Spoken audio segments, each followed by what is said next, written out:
Hey, DNA. Kate Wilson here with another episode of All Access DNA. Today we welcome Carissa Carroll, the founder and CEO of Jack's Basket, an organization born from her heart after her son Jack was diagnosed with Down syndrome. We learn how that diagnosis was, or really wasn't, communicated by the care team. Carissa shares the importance of community and how Jack's Basket celebrates every child with Down syndrome. Let's get started.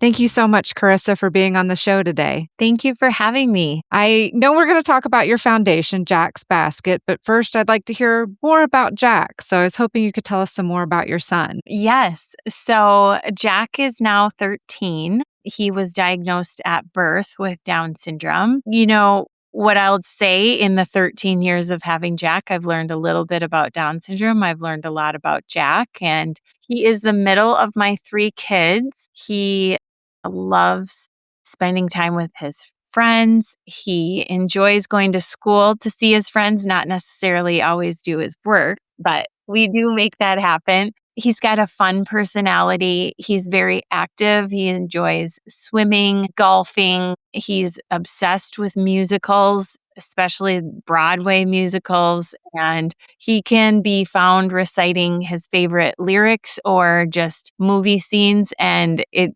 really, as our family and friends just love him for who he is, he has the perfect timing of these phrases, and it just makes us all just beam with pride for who he is and how much he's taught us in his 13 years. What's his favorite musical right now? Does he have one? Yes. I will say his all-time favorite is probably Newsies. He thinks he's Jack Kelly, and he always be like, "You scared of Brooklyn?" But he has loved High School Musical. He's been to Aladdin, the musical on Broadway. And so honestly, we always are looking for new ones, Shrek the musical, but it's kind of, he gets a favorite. He's kind of obsessed with it for a little bit, and then somebody will introduce him to a new one. So it's always changed. That's nice to hear some more about him, as well as more about your family. And you mentioned, he's 13. He was diagnosed at birth with Down syndrome. Tell us a bit more about how you learned about his diagnosis. Yeah. So he's, like I mentioned, in the middle of my three kids. Pregnancy with Jack was very typical to my oldest, and really was feeling great, and everything was going as I had planned. And, while I was in labor, his heart rate actually dropped pretty dramatically. And that was really right before I was going to, we were about to welcome him, and everybody went tense in the room. So I had to be put under for an emergency C-section. And my husband wasn't able to be in that operating room when he was delivered. And so when I was in recovery, a nurse had walked in with Jack to my husband where he was waiting. And he had said, he just thought he was going to be there for the delivery. So it kind of tells you how quickly everything went. But the nurse practitioner, the first words out of her mouth was, "Are you aware of trisomy 21? Chris recalls he must have looked confused because she listed off characteristics that Jack was showing of Down syndrome, and basically left the room. And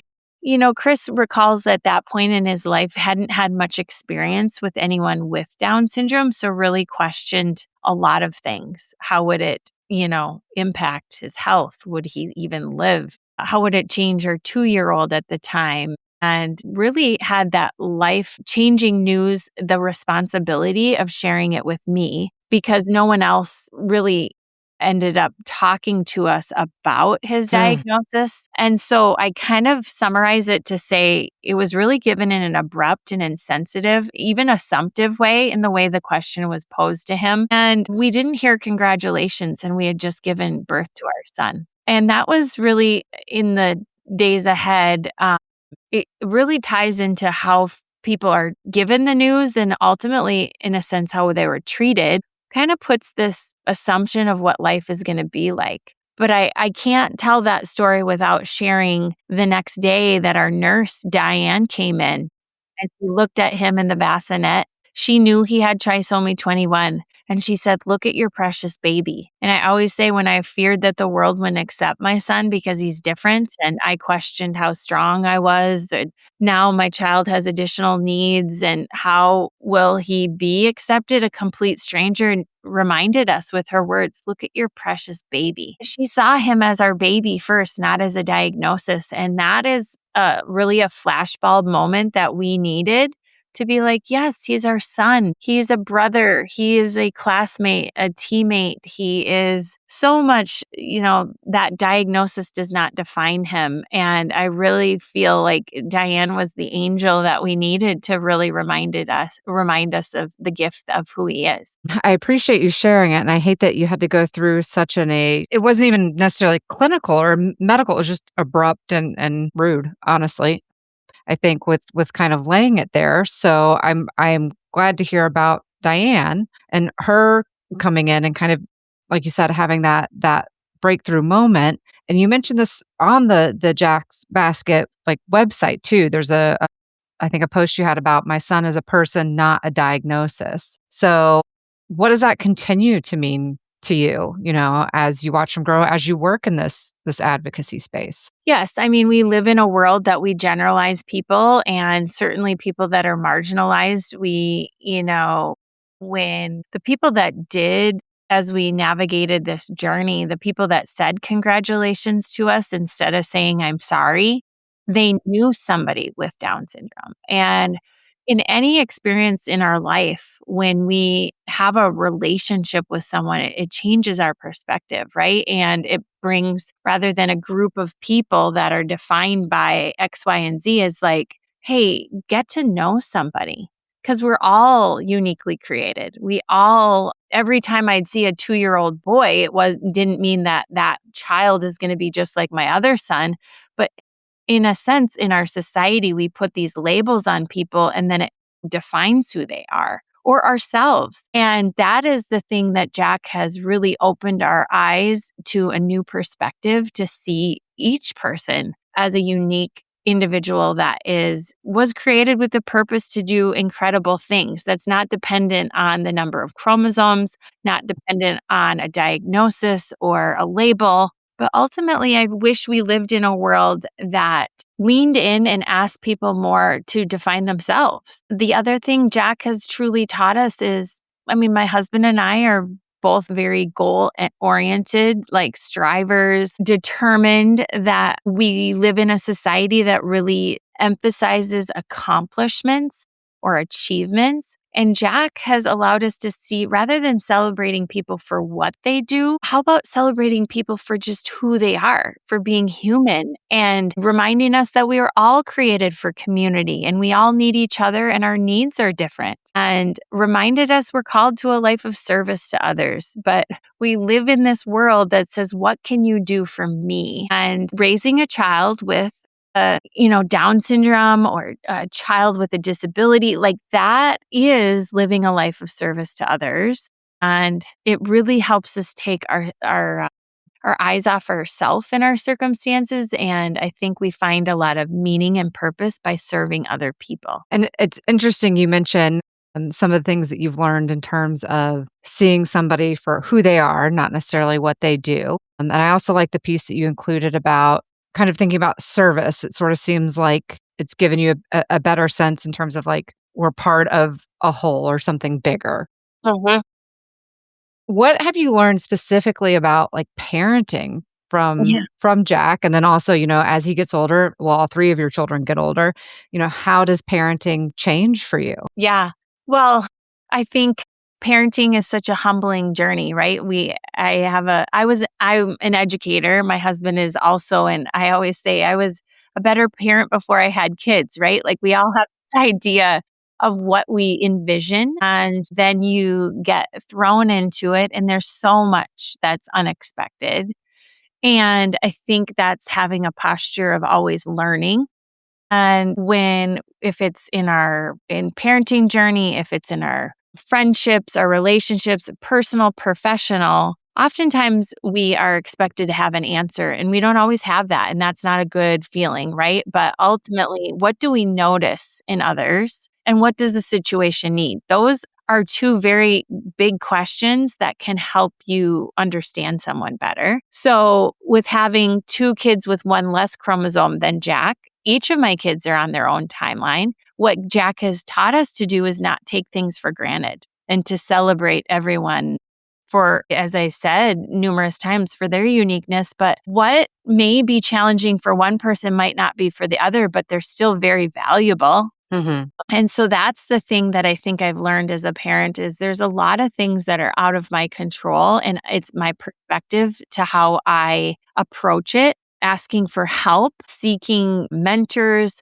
community and resources. That's where it ties to our response to Jack's diagnosis, that it was really in my nature to say, all right, we're going to give him the best life possible. And I read all the books on Down syndrome. The best resource was connecting with other parents that had been on this journey and knew about what it was like to raise a child with Down syndrome. And we are made for community, because when you have somebody that comes alongside of you that can say, hey, I've been there, I understand your feelings, and they're okay. And just to feel less alone when it's so uncertain, or sometimes your thoughts are so powerful, to have somebody to listen to you. And then also maybe encourage you in that season or wherever you're at in that is powerful. And I saw that many times throughout my own life, even before having Jack. And my heart broke for these families that they didn't get connected to the communities, because it was natural for my husband and I to be like, all right, I'm sure there are, things out there that families have created. Yet what was happening with the new families, and these doctors and healthcare clinicians were trained to say these things, I just felt like there was such a disconnect. But the loving and supportive community of parents raising a child with Down syndrome, individuals with Down syndrome, there was no connection. And that's what really led me to say this needs to change. Mhm. And I wonder too, like you talked about kind of how you and your husband were told, and then, the next day when Diane comes in and talks about your precious baby, says congratulations, I imagine that would have been fairly isolating those first 24 hours, because you're like, it's not kind of the same experience we had, right, with our firstborn. Uh-huh. And that, I think, again, shows the power of connection, even if it's somebody that doesn't necessarily know exactly what it's like to be a parent of a child with Down syndrome, that recognition of a miracle still happened. You still have a baby, Yes. and recognizing kind of the impact of that moment without getting sidetracked by what something says he might be or how he looks. It's kind of just, again, acknowledging him for who he is in that moment. Yes. And, to reflect, no one came in and gave assumptions about what my other son, Luke's life looked like. So when I kept hearing these diagnosis experiences with these families, I just kept being like, but how come we do that with babies with Down syndrome? How come we rattle off all the potential things that could happen, yet no one said, hey, there's a 50% chance Luke will get divorced or die by suicide or this or that, potentially. I mean, when you turn on the news today, there's a lot of things happening. And oftentimes it's not an individual with Down syndrome causing these violent or these things happening. And nobody came into our room when we had our child with the typical 46 chromosome. So there is this reality to which healthcare clinicians, in a sense, felt like it was their responsibility to give this long laundry list of potential outcomes. Yet how much of that, the timing, and what was based off of a personal bias or what was their medical training? And those questions all kept coming up as an educator, that through my profession of teaching, we got all these teaching strategies to engage your audience and work on communication skills. Yet most of my friends in healthcare were said, we really didn't get much training on this besides the breaking bad news paradigm of, I'm sorry, pause, I have bad news.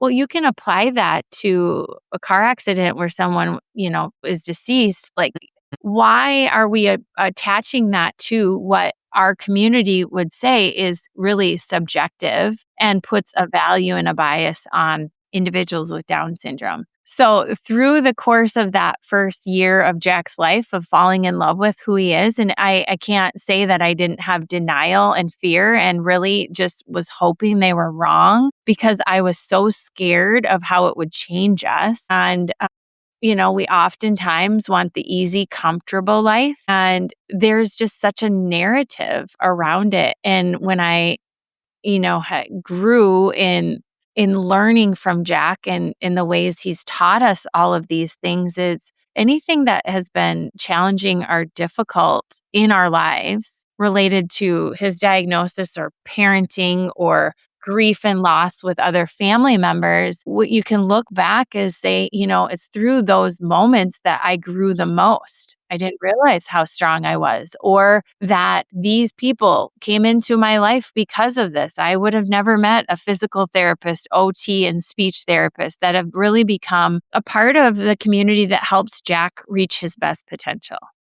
Mhm, mhm. So, through the course of all of this and getting to the point of creating a Jack's Basket, it just felt like making sure that families understand there's a whole range of emotions to and responses to unexpected news, for sure. But the difference is when it is presented as if this, is to be avoided and bad and really puts a narrative and a discrimination to individuals with Down syndrome. That's the part that we need to be talking about and making sure that people are aware of the hope and the support in the community. Mhm.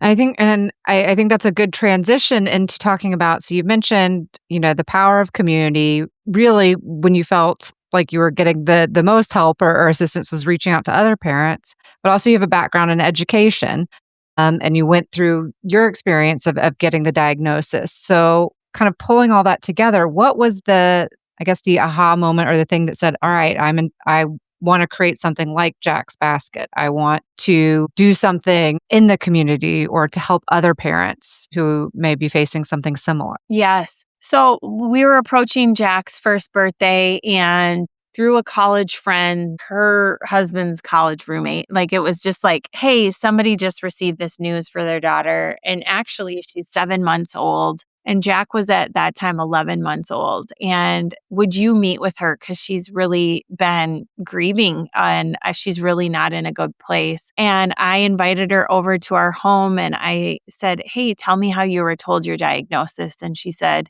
she's our oldest. And seconds after she was born, a nurse in the room yelled out that this baby has Down syndrome, get her to the NICU. And she's like, I hadn't seen her, I hadn't held her.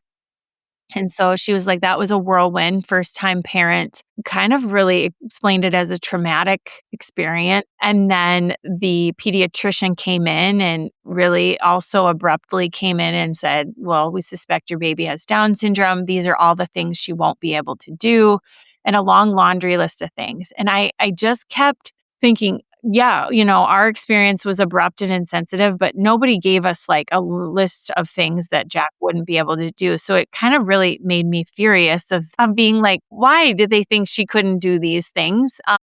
But I kept listening and I said, have you connected with any other parents? And she said no. And it had been 7 months. And that's a really long time, right? And I said, I'm just so glad that she vulnerably showed up at a complete stranger's house and shared about her experience. Yet she was in still such grief, and that I sensed that she wasn't able to accept her new life with her daughter. And so much of it tied back to how she was told. And so I was really on a mission to really talk to any healthcare provider that would be caring for a family, either prenatally or at birth, and said, tell me more about what you were trained in. So went back on Jack's first birthday because there was like the basket program side of the community resources that are free and available to families that I wanted to make sure, because Families come from all different backgrounds, different languages spoken, different family dynamics, all of these things, different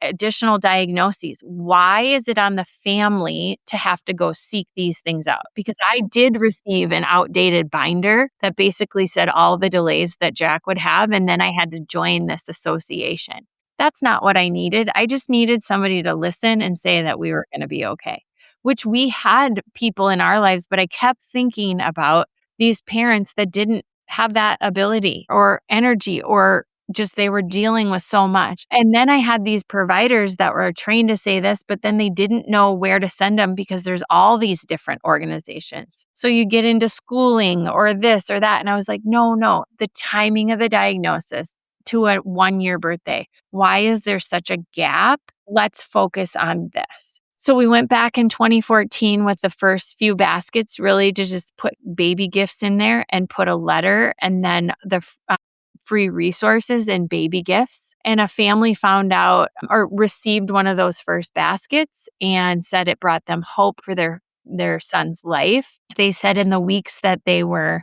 in the hospital working on feeding, not one person said congratulations. So it really broke my heart.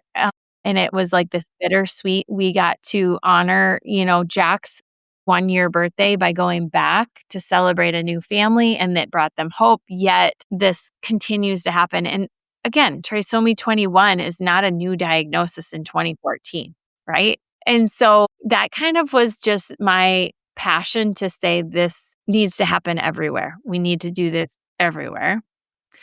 And it continued to grow. And then more and more families were reaching out saying, hey, this was our experience. Our child makes us better. How do I get involved? And really has grown to what it is today.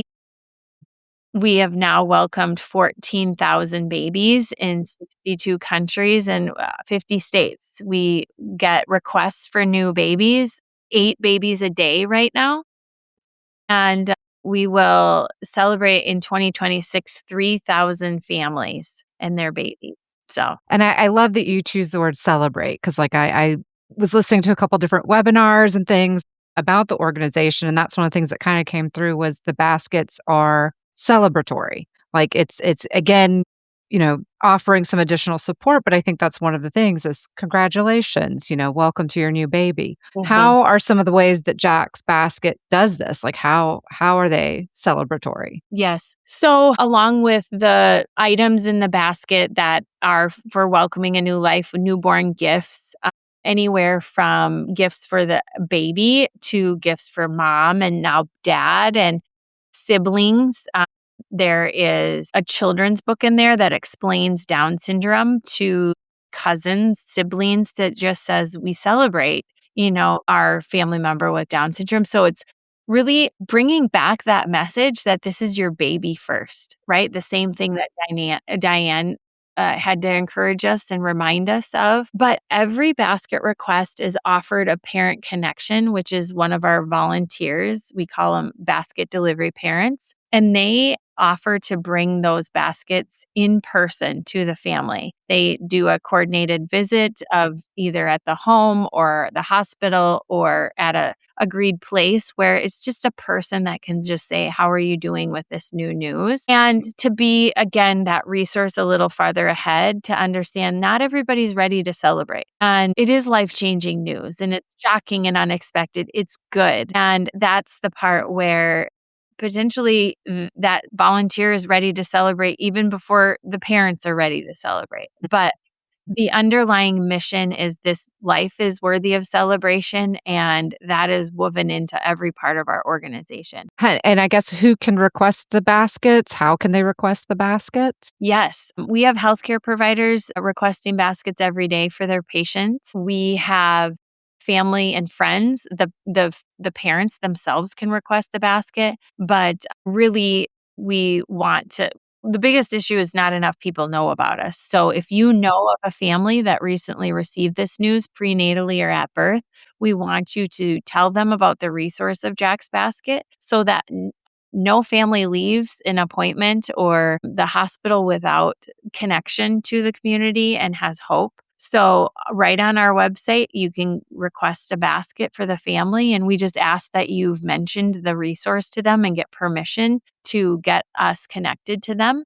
And obviously, we respect HIPAA and don't share any of their information. And we really see ourselves as an extension of care to healthcare clinicians that are caring for our families. One of the things that I love about Jack's Basket is that you have it does kind of it is a gap, right, between the healthcare provider, the patient, and there was kind of like this, I don't even know how to describe it, but this thing that was falling through, Mhm. in terms of being able, one, to just kind of break the news, talk to them about it, but then also to have the healthcare provider actually give resources and work with the patient rather than the patient having to just do it all on their own. Yes. The other thing is the website also has education and resources, not just for patients, but also for these providers. One thing I'm curious to know more about is how do you think medical providers can discuss a Down syndrome diagnosis in a way that's both supportive and empathetic? Yeah. Yeah. Well, I think so much I've realized in healthcare is sometimes it comes down to process, right? Like oftentimes prenatally, these screening tests are very easily available and how they're presented to the families. We've heard anything from like, we're just looking for bad things like Down syndrome. Well, if that's how we're explaining a screening test to, I connect and listen to healthcare clinicians all the time of being like, patient led care of saying, hey, these things are a part of prenatal care if you would like to know. Oftentimes, our families are trying to find out the sex of the baby, right? And want to do a gender reveal party, and they're getting this information out there. So I'll just say that the encouragement to those that are caring for families that would receive this news is going back and saying, what is our process for communicating unexpected news? And when is the last time we looked at communication as a modifiable skill?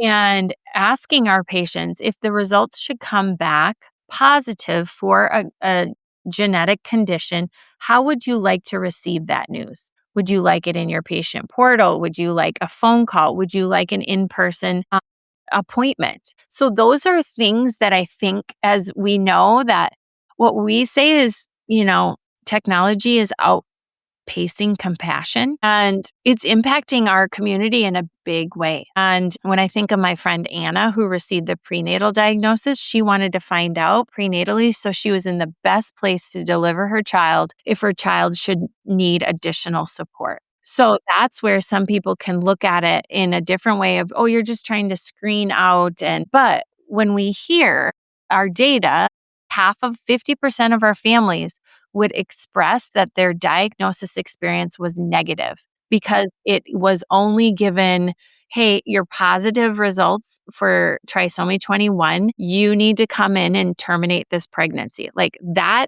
is stuff that we heard as that was the only option or information given.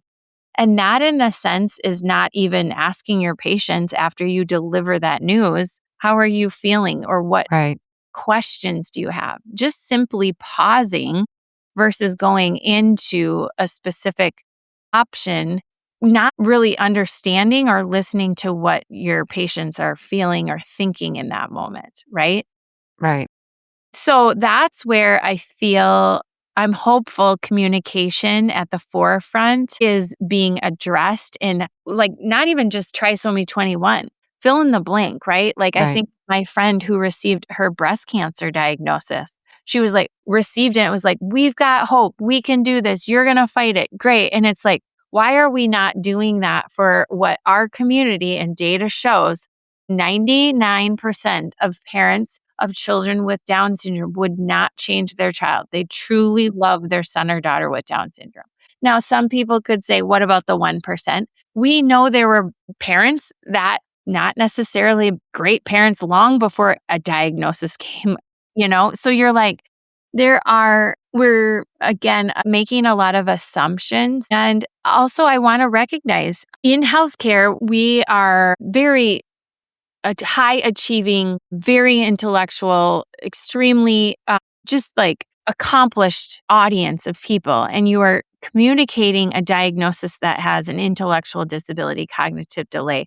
Like we, in our own lived experiences, potentially might have a bias, which let's just address it and recognize how that can be perceived by other people. That's like saying to a professional athlete that maybe delivers a child that has a physical impairment, like it's real. We are human. We have natural responses. It's when we are in a place of communicating powerful, life-changing news, where does our implicit and explicit bias play into that conversation? And so we're just really trying to bring that to light and it can be applied in many situations. That's why we created a medical curriculum called Communicating Unexpected News and do webinars where we cover the CEUs and the CMEs so that you have practice to, it's not a matter of if you'll be communicating unexpected news, it's a matter of when, and putting more tools in your toolkit. But if we don't ask our patients questions, we could be like, I think of our one of our staff members, Lauren. She has a sister with Down syndrome. And so when she gave birth to her son, Hayden, it was like, what are you all sad about? My sister has Down syndrome. I know of this life. There was this assumption that she was going to be just heartbroken and sad. And she's like, I love my sister. Yes, it's unique. And she is the best gift. And my son has Down syndrome now. We will figure this out, but you don't need to be sad for me. Right. So that's a really a position that we want to make sure that providers are more equipped for these conversations and don't shy away from them. And I think it's interesting what you say about the assumption. Some of it is an assumption because you have like this bias, whether implicit or explicit. And part of it too is that if you're making the assumption and thinking about, like, as a medical professional, I'm going to regurgitate all this info at you, you're not really making your patient and that family the center of the conversation. And that's who it should be, because that's the person going through it at the time. Yes. And it's this balance between, in your position is to provide the best care, and you've got all this knowledge potentially about a diagnosis, yet they can only retain a short amount. And when in the timeline is it appropriate to get to that? And that's why we created the 7 strategies for communicating unexpected news, so that you can it might be a follow-up phone call or a follow-up visit to really just say, what is needed in this moment when I'm delivering this news? And when might it be best for then I do a, short-term next steps? But it almost becomes like that. I see the visual of Charlie Brown's teacher where she's like, wah, wah, wah, wah, right? Because what happened before the diagnosis and what happened after, oftentimes it comes down to not what you said, but how you made them feel. Right. Right. And I have yet to meet a provider that felt great about doing a terrible job delivering news and also having no resources for them. Mm-hmm. Like, I'm so sorry. Here's bad news. Good luck. And that's it, and it's like, that's not what people dedicated their lives for, caring for people. And I will just say, we are building champions for our babies. And I would hope every healthcare clinician that took their oath to provide the best care for their patients would include my son. Right. And that's the part where you're like, when we use language that's powerful, that puts a value on these babies and individuals, that really impacts others. It impacts the future. It impacts communities. And we want everyone to be a champion for individuals with Down syndrome, because they make our world better, and that we will continue to share that. And I think of my friend Kirsta, who has Down syndrome. And I think of, she's in our community called a self-advocate. Like, think of that. She is, in a sense, has to live her life as if she's trying to convince people she has value, but doesn't she have value just for being her? So Right. It really gives us a chance to kind of pause and think, and no judgment on how people respond to this news. Again, it's different than, what people envision. But when you can connect to hope and community and celebration, that is the work of Jack's Basket. And We are just very focused and passionate on ensuring that the narrative around Down syndrome changes. And you've talked some about some of the things that are already available through Jack's Basket. Are there things that you can share with us about kind of the future, or what are some things currently that we can look forward to with Jack's Basket? Yes. Well, I mean, going back to, we still have a gap of babies that, are diagnosed and the families don't get the hope and the resources. So, ways to help is spreading our mission. Tell someone that, about this resource. We have provider packs, things like that. If it's Down syndrome or another condition, hope and community is life changing, right? And, what does the future look like? I would just say, people have asked, would Jack's Basket continue to do this for other conditions? I think I would love to be able to bring more hope and celebration and community to many different groups. So we'll see if that happens. No plans as of yet, more so to just continue to learn through this experience. But we continue to grow our diagnosis advocacy work with healthcare clinicians. I encourage every listener to go onto our website and look at those resources. They're all free and available. Really ask that you request a basket for a new family. We have local volunteers all over the U.S. delivering baskets. So wherever you're at and listening, there's a lot of volunteer opportunities. And so future plans, there's always a lot of opportunities. And the more that people can give of their time to help us reach more families, the better it'll be. And I noticed that there was something coming up on October 9th, some type of gala.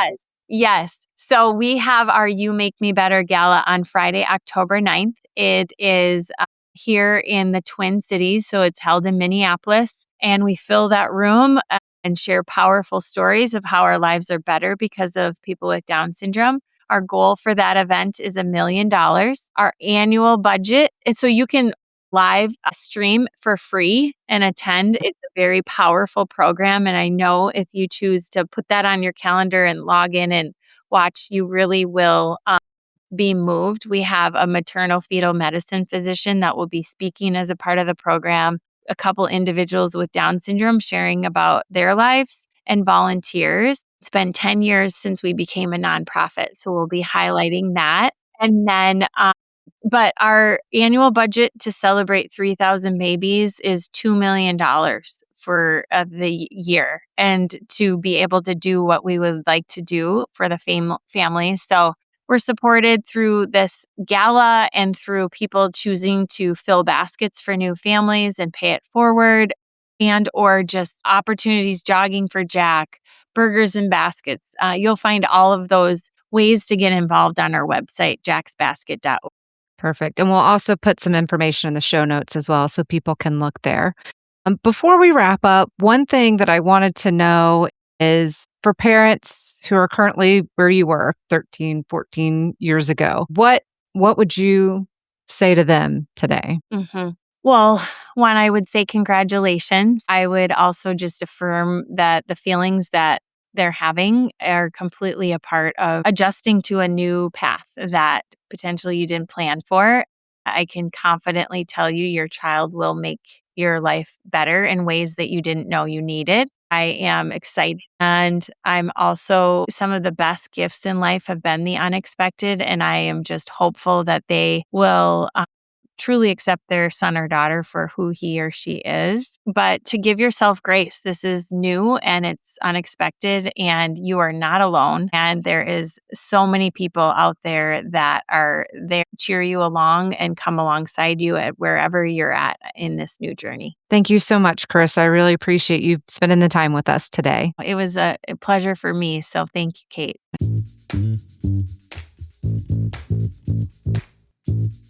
For more information about this episode, visit allaccessdna.podbean.com, where you can also stream all episodes of the show.